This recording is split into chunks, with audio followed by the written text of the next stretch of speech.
चलिए, good evening सभी को। आज हम लोग पढ़ेंगे इतिहास का परिचय। आप सभी अगर कंपटीशन को तैयारी कर रहे हैं, कंपटीशन की तैयारी कर रहे हैं, तो इतिहास जानना बहुत ज़रूरी है, क्योंकि किसी भी एग्ज़ाम में इतिहास से सबसे ज़्यादा प्रश्न बनता है। तो इतिहास आज से हम शुरू कर रहे हैं और इतिहास को हम बारीकी से एकदम बेसिक से समझेंगे कि इतिहास क्या है, इतिहास का अर्थ क्या है, इतिहास की उत्पत्ति कैसे हुई है, इतिहास का पिता क्या है। कोई भी एग्ज़ाम में आप पढ़िएगा, एग्ज़ाम दीजिएगा, तो सबसे ज़्यादा इतिहास से प्रश्न बनता है। तो आज हम लोग इतिहास का एकदम परिचय जानते हैं और उसके बाद परिचय के बाद हम बारीकी से इतिहास के बारे में पढ़ेंगे। ठीक है, तो इतिहास क्या है? सबसे पहले बनता है प्रश्न कि इतिहास क्या है, इतिहास का अर्थ क्या होता है, इतिहास का उत्पत्ति कहाँ से हुई है। ठीक है, तो देखिए इतिहास क्या है। सबसे पहले जानेंगे कि इतिहास का अर्थ होता क्या है। तो इतिहास का अर्थ क्या होता है? तो इतिहास की उत्पत्ति जो है हिस्टोरिका नामक ग्रीक भाषा से हुई है। इतिहास की उत्पत्ति कहाँ से हुई है? तो हिस्टोरिका नामक ग्रीक भाषा से हुई है, जिसका अर्थ होता है जानना। क्या होता है? अर्थ होता है जानना। तो क्या जानना? प्रश्न बनता है ना कि क्या जानना। तो जानना मतलब होता है कि अतीत काल या भूतकाल में घटित घटनाओं को जानना, या व्यक्तियों, समाजों, संस्कृतियों और सभ्यताओं को अध्ययन करना ही क्या कहलाता है? इतिहास कहलाता है। ठीक है, तो इतिहास का अर्थ क्या हो गया, कौन सी भाषा से उत्पत्ति हुई है, आप लोग जान गए। ठीक है, इतिहास का अर्थ होता है क्या? जानना। इतिहास की उत्पत्ति कहाँ से हुई है? हिस्टोरिका नामक ग्रीक भाषा से हुई है। ठीक है, यानी भूतकाल या अतीत काल में घटित सभी घटनाओं को या समाजों, व्यक्तियों या संस्कृतियों के, सभ्यताओं के बारे में जानना ही क्या कहलाता है? इतिहास कहलाता है। ठीक है, इतिहास का जनक किसे कहा जाता है? तो इतिहास का जनक हेरोडोटस को कहा जाता है। किसे कहा जाता है? हेरोडोटस का कहा जाता है। ठीक है, और इतिहास इतना हम लोग जान गए, तो अब इसके बारे में परिचय से हम बारी बारी से पढ़ेंगे। इसको पढ़ करके हम लोग याद करेंगे और बारीकी से इतिहास के कितने भागों में बांटा गया है। चलिए देखते हैं यहाँ से। यहाँ क्या लिखा है? हेडिंग में लिखा है या इतिहास का परिचय। तो सबसे पहले इतिहास को हम लोग 3 भागों में बांटकर पढ़ेंगे। कितने भागों में? 3 भागों में बांटकर पढ़ेंगे, और इतिहास को 3 भागों में बांटा भी गया है। ठीक है, तो इतिहास को 3 भागों में बांटा गया है। ठीक है, पहला क्या है? इतिहास को 3 भागों में बांटा गया है, उसमें है पहला है प्रागैतिहासिक काल। क्या है? प्रागैतिहासिक काल। दूसरा है आधे ऐतिहासिक काल, और तीसरा क्या है? ऐतिहासिक काल। तो प्रागैतिहासिक काल, आधे ऐतिहासिक काल और ऐतिहासिक काल। ठीक है, अब इसको भी कई पार्टों में बांटा गया है। ठीक है, तो इसी तरह से हम पार्ट बाय पार्ट बांट कर अगर पढ़ेंगे तो आपको पढ़ने में ज़्यादा कठिनाई नहीं होगा। तो अब देखिए प्रागैतिहासिक काल। प्रागैतिहासिक काल को भी 3 भागों में बांटा गया है। ठीक है, कितने भागों में? 3 भागों में बांटा गया है। पहला क्या है? पूरा पाषाण काल, दूसरा है मध्य पाषाण काल, और तीसरा क्या है? नव पाषाण काल। तो पूरा पाषाण काल का काल कब से कब तक रहा है? तो पूरा पाषाण काल के काल जो है 5 लाख ईस्वी पूर्व से लेकर के 10,000 ईस्वी पूर्व तक के काल को पूरा पाषाण काल कहते हैं। अलग अलग किताबों में इसका डाटा जो है अलग अलग दिया रहता है। ठीक है, तो उसे ज़्यादा घबराने की ज़रूरत नहीं है। मान के चलिए कि 5 लाख ईसा पूर्व से लेकर के 10,000 ईसा पूर्व तक को पूरा पाषाण काल कहते हैं। ठीक है, दूसरा है मध्य पाषाण काल। 9,000 ईस्वी पूर्व से लेकर के 4,000 ईस्वी पूर्व तक को मध्य पाषाण काल कहते हैं। ठीक है, और मध्य पाषाण। तीसरा क्या है? नव पाषाण काल। तो 4,000 ईस्वी पूर्व से लेकर के 2500 ईस्वी पूर्व तक के काल को हम क्या कहते हैं?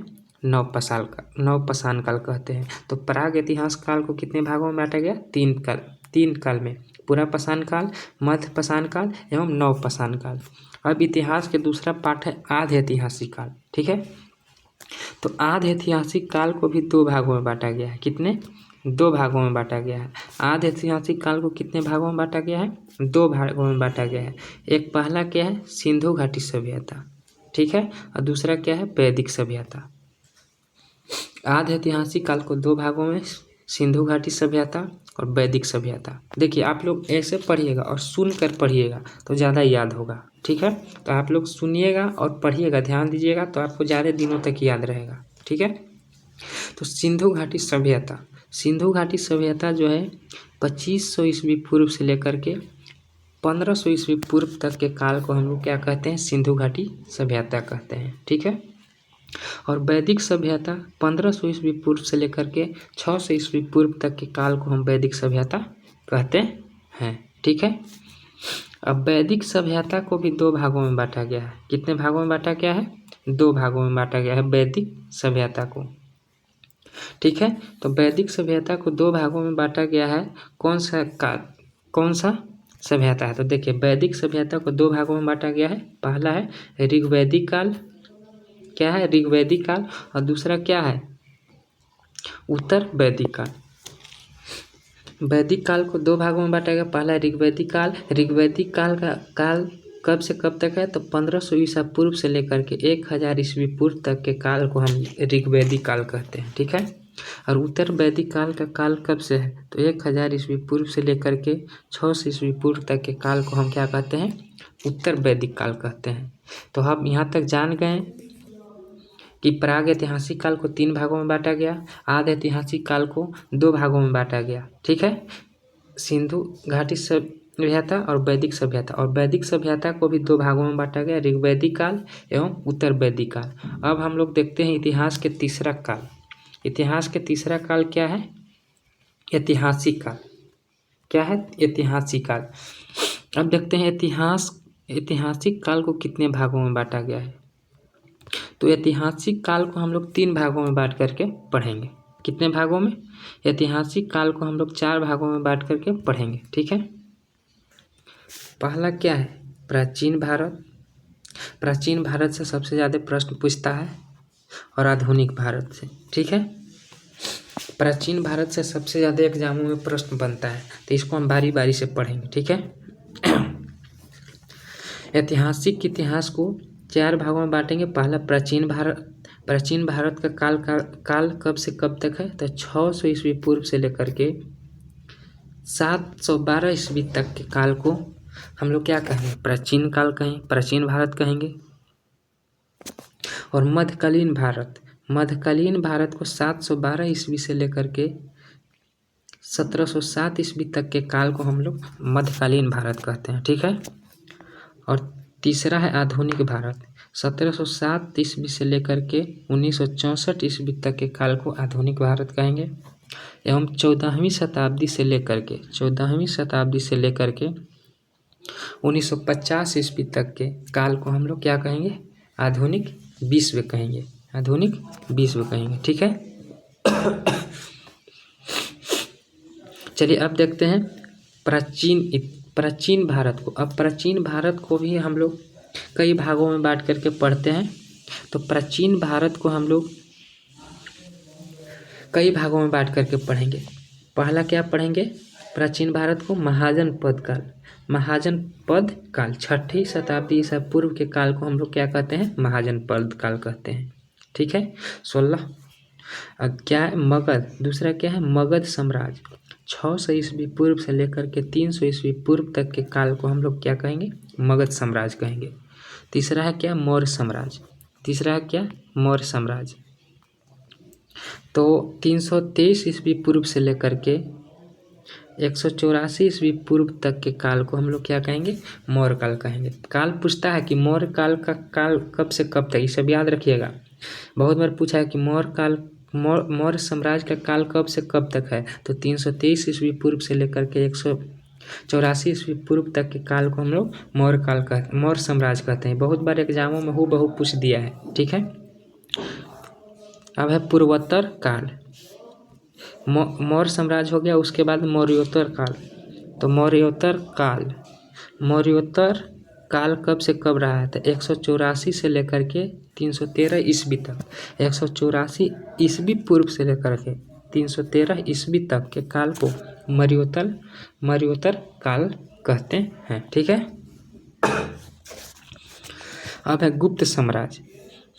तो गुप्त साम्राज्य 319 ईस्वी से लेकर के 550 ईस्वी तक के काल को गुप्त साम्राज्य कहते हैं। 319 ईस्वी से लेकर के 550 ईस्वी तक के काल को हम लोग गुप्त साम्राज्य कहेंगे। ठीक है। और क्या है छठा? क्या है छठा? है हर्षवर्धन काल। तो हर्षवर्धन के काल भी बहुत बार पूछ लिया है एग्जाम में, इसको याद रखिएगा। मौर्य साम्राज्य एवं गुप्त साम्राज्य एवं हर्षवर्धन काल। हर्षवर्धन का काल 606 ईस्वी से लेकर के 647 ईस्वी तक रहा है। ठीक है, इसको ध्यान दीजिएगा। अब देखेंगे मध्यकालीन भारत। मध्यकालीन भारत को भी हम लोग कई भागों में बांट करके पढ़ेंगे। तो मध्यकालीन भारत को हम लोग 2 भागों में बांट करके पढ़ेंगे। ठीक है। मध्यकालीन भारत को हम लोग 2 भागों में बांट करके पढ़ेंगे। पहला है पूर्व मध्यकालीन भारत। क्या है? पूर्व मध्यकालीन भारत। पूर्व मध्यकालीन भारत जो है 8वीं शताब्दी से लेकर के 12वीं शताब्दी तक को हम लोग क्या कहेंगे? पूर्व मध्यकालीन कहेंगे। 8वीं शताब्दी से लेकर 12वीं शताब्दी तक के काल को हम लोग पूर्व मध्यकाल कहेंगे। एवं दूसरा क्या है? उत्तर मध्यकालीन। उत्तर मध्यकालीन। तो 12वीं शताब्दी से लेकर के 18वीं शताब्दी तक के काल को हम लोग उत्तर मध्यकालीन कहते हैं। उत्तर मध्यकालीन कहते हैं। गला थोड़ा खिसखिस कर रहा है, ऐसे दिक्कत होता है। चलिए अब हम लोग देखेंगे पूर्व मध्यकालीन। ठीक है। पूर्व मध्यकालीन। पूर्व मध्यकालीन में हमको किसको किसको पढ़ना है? तो पूर्व मध्यकालीन में हमको उत्तर भारत के पढ़ना है। उत्तर भारत काल में कौन कौन से राजा हुए? तो राजपूत हुए, पाल वंश हुए, गुर्जर प्रतिहार वंश हुए। उत्तर भारत में राजपूत वंश हुए, पाल वंश हुए और गुर्जर प्रतिहार वंश हुए। ठीक है। और इसमें दूसरा क्या है? दक्कन में कौन कौन हुए थे? तो दक्कन में चालुक्य हुए, पल्लव हुए एवं राष्ट्रकूट वंश हुए। दक्कन में कौन कौन हुए? चालुक्य वंश हुए, पल्लव हुए एवं राष्ट्रकूट हुए। ठीक है। तीसरा है दक्षिण भारत। दक्षिण भारत में चेर हुए और पांड हुए। ये पूछता है, एक दे देगा आपका एक क्वेश्चन कि उत्तर भारत में कौन कौन से वंश हुए, और ऑप्शन दे देगा और उसमें पूछेगा कि कौन नहीं है, तो राजपूत दे देगा ऑप्शन, पाल दे देगा, गुर्जर प्रतिहार दे देगा, चोल दे देगा। तो कौन नहीं जानिएगा तब ना। तो दक्षिण भारत में चेर हुए, पांड हुए, चोल हुए एवं शाही चोल हुए। शाही चोल का कार्यकाल जो है 912 शाही चोल का जो काल है 9वीं से 12वीं शताब्दी तक के काल को हम लोग क्या कहते हैं? शाही चोल काल कहते हैं। ये सब पूर्व मध्यकालीन से संबंधित है। अब उत्तर मध्यकालीन में कौन कौन है देखिए।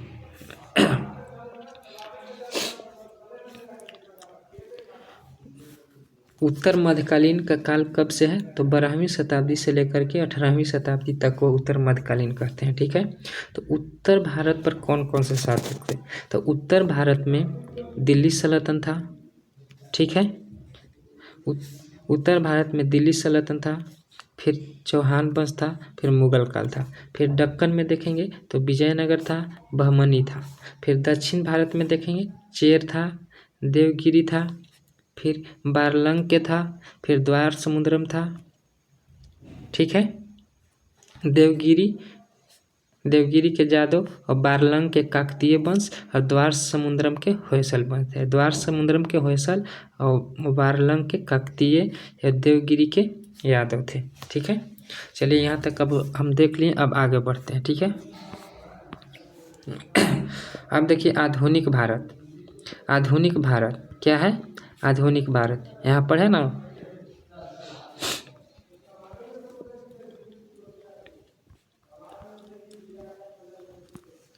आधुनिक भारत यहाँ देखें ना, ऐतिहासिक काल में प्राचीन भारत, मध्यकालीन भारत एवं आधुनिक भारत। तो अब आधुनिक भारत को हम लोग देखेंगे, ठीक है। इसको देख लिए, प्राचीन भारत को देख लिए, मध्यकालीन भारत को देख लिए, अब आधुनिक भारत को देखेंगे, फिर उसके बाद आधुनिक विश्व को देखेंगे। यहाँ तक पढ़ लिए हम लोग। अब देखेंगे आधुनिक भारत। तो आधुनिक भारत को कितने भागों में बांट के हम लोग पढ़ते हैं, ठीक है।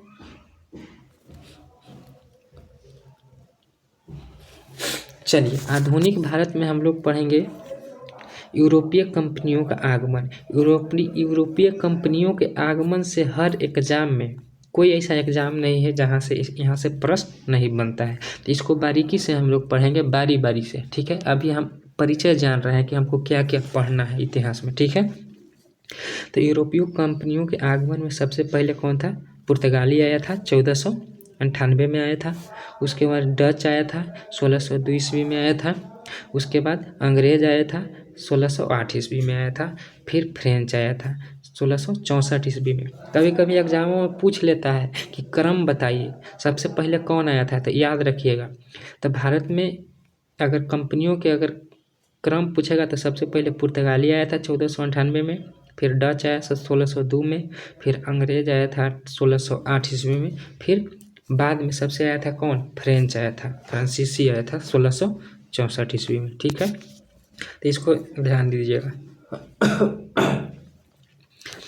अब है मुगल साम्राज्य का विघटन एवं उसका उत्तराधिकारी। तो मुगल साम्राज्य का विघटन एवं उसका उत्तराधिकारी तो कौन है? पहला कौन है? बंगाल है, फिर अवध है, फिर हैदराबाद है, फिर कर्नाटक है, ठीक है। मुगल साम्राज्य का विघटन एवं उसका उत्तराधिकारी कौन था? तो सबसे पहले बंगाल था, फिर अवध, फिर हैदराबाद, फिर कर्नाटक। अब है आधुनिक भारत का विजय। आधुनिक भारत के विजय में हमको किसको किसको पढ़ना है? तो आधुनिक भारत के अंग्रेजों की भारत विजय में हमको किसको किसको जानना है? तो अंग्रेजों की भारत विजय में सबसे पहले कर्नाटक युद्ध के बारे में जानेंगे, ठीक है। कर्नाटक युद्ध कब हुआ था? कितने कर्नाटक युद्ध हुए थे? तो कर्नाटक युद्ध हम लोग पढ़ेंगे कब? 1744 ईस्वी से लेकर के 63 ईस्वी तक। 1744 ईस्वी से लेकर के 1763 ईस्वी तक के काल को क्या कहेंगे? कर्नाटक के युद्ध काल कहेंगे, ठीक है। उसके बाद बंगाल में प्लासी का युद्ध हुआ था, बक्सर का युद्ध हुआ था, ठीक है। तो इसको पढ़ेंगे। बंगाल में प्लासी और बंगाल के विजय क्रमशः कब हुआ था? तो 1757 में प्लासी का युद्ध हुआ था और बक्सर के युद्ध कब हुआ था? 1764 ईस्वी में। फिर मैसूर का युद्ध हुआ था। क्या हुआ था? मैसूर के युद्ध हुआ था 1799 ईस्वी में, ठीक है। फिर मराठा संघ की समाप्ति हुआ था 1817 से 1818 ईस्वी तक। इसको हम फिर बारीकी से पढ़ेंगे। अभी हम इसके परिचय इसके बारे में जान रहे हैं, तोड़ कर हम जान रहे हैं, ठीक है, कि क्या क्या हमको पढ़ना है। तो मराठा संघ की समाप्ति 1817 से 18 ईस्वी में। फिर पंजाब का अधिग्रहण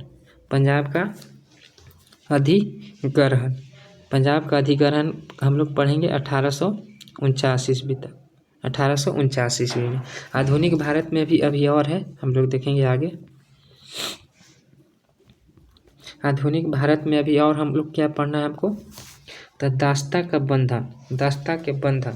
बंधन में अंग्रेजों द्वारा विभिन्न सामाजिक, आर्थिक व राजनीतिक नीतियों द्वारा, ठीक है।